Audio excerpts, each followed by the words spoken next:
It's time now to review headlines of today's newspapers. We will begin? Yes, we will begin with this day on Saturday, the newspaper of record. Let's take it from top to bottom. The window story says, IMF welcomes Nigeria's bold reforms, insists outlook uncertain with low oil prices. And I think that the riders there, if I can get that, backs tight monetary policy, private sector-led growth. And then from CBN, federal government recorded $2.06 billion capital inflow, $2.20 billion trade surplus in January. That's like a potpourri, isn't it? You know, what the IMF is saying, what the CBN is saying. Some not looking too bad, some... This is a trade surplus that Trump is he's chasing all over the world. But we all know trade surplus does not necessarily mean something good, because it also means that Nigerians are not being able to afford to purchase things. The trade surplus comes from us being able to export oil, but it does not mean that our economy has, you know, particularly improved in terms of the average Nigerian's ability to purchase goods, in terms of our actual ability to be productive and even, you know, send things internationally. So absolutely, I mean, some figures would show like things are, you know, not as bad as they look. But then if we're not hitting the target as far as oil production is concerned, this is April almost running out. Yes. And oil prices are falling. So 2025 budget looking gloomy. Looking very gloomy. All right, Omokri replies El Rufai insists Nigeria more secure under Tinubu. Is that Reno? Is that Reno speaking there?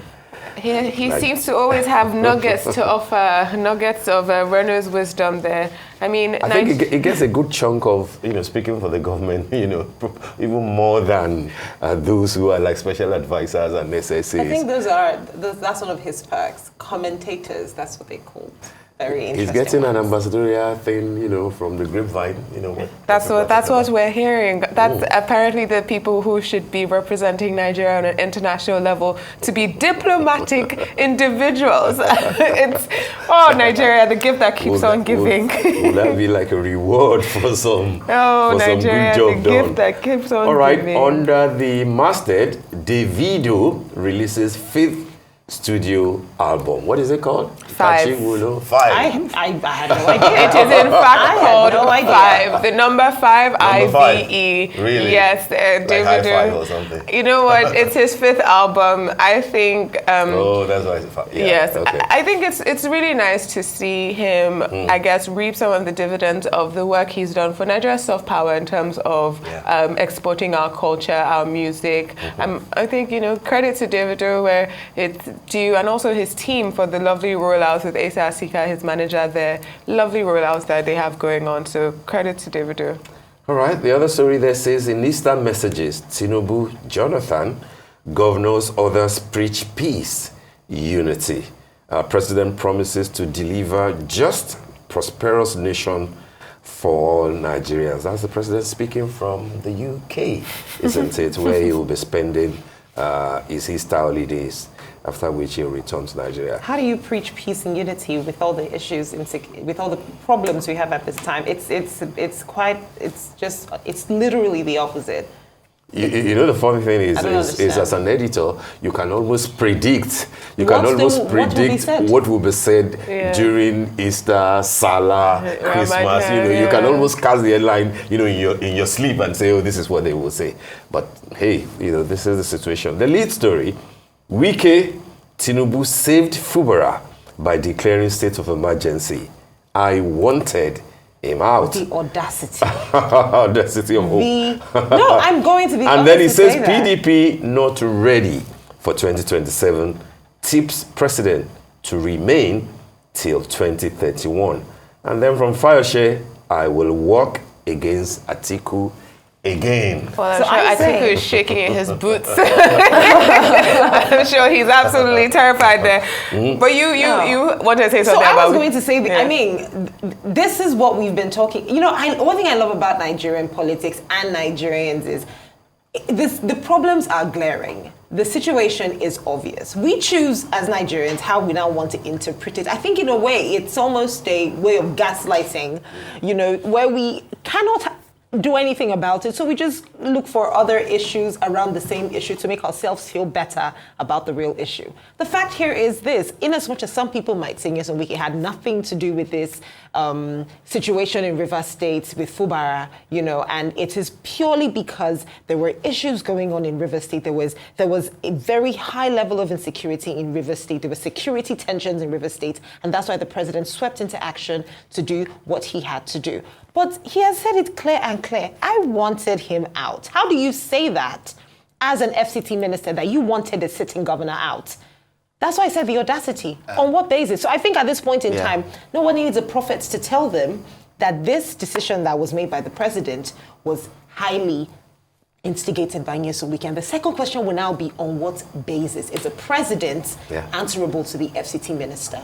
That's the situation of our politics. Well, he said what he wanted, he said he didn't get, which is for the governor to be outrightly removed. The audacity of that. But the governor can return, from suspension. But if he had been impeached or removed, like Wike, had wanted, it means that he will have been gone for good. But I get the point. It must be heartbreaking to know that you were that dispensable as a governor. It must be heartbreaking to know that you could be removed at the whim. I get your point, but it must be heartbreaking to know that when you dine with the devil sometimes, the funny thing for me about Wike is, like Kachi said, you're leaving serious issues to just discuss politics. Yeah. But then what do you expect from somebody who has spent 26 years non-stop doing only politics? Politics is his business, it's his trade.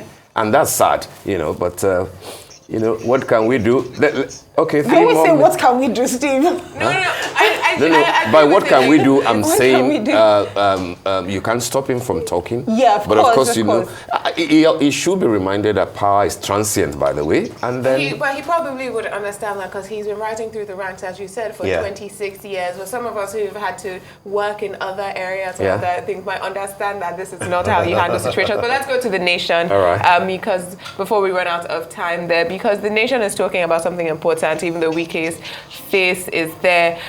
We've been talking about state of emergency in Rivers. However, Easter, Tinubu orders decisive action on security. We're talking about insecurity. And it also says death penalty awaits kidnappers in Edo State, says Okwebulu. We have insecurity all across the country. One newspaper calls it a black Easter. As you said, we can always know when or what they're going to say. They're preaching peace and unity, but we want to see action. Yeah, you're right. Saturday Telegraph and Tribune have the Benue, the sad thing happening in Benue, but we do not have time to go into that. And Vanguard, we also, talking about the Fubara thing, and and what we can 17 killed in 2 local government areas in Benue State. That's horrible. Again, not just only the president, but then the NSA. Ribadu. I hope it's not with the president in London because he likes to junket with the president. He might need to leave shame. Just slide that in there. All right, we need to go. That brings us to the end of the morning show today. Thank you for watching and do stay safe. I'm Steve Ayorinde. Well, I'm Adeswa Giwa-Osage, and I think some people need to focus on their work instead of politics. But many thanks for being a part of the morning show today, and we'll see you tomorrow. And in the spirit of the Easter holiday, let's all remember, especially our leadership, that faith without works is dead. Let's do more and talk less. I'm Kachi Ofia from our entire team here in Lagos, Nigeria. Enjoy the rest of your morning and, of course, the rest of your day.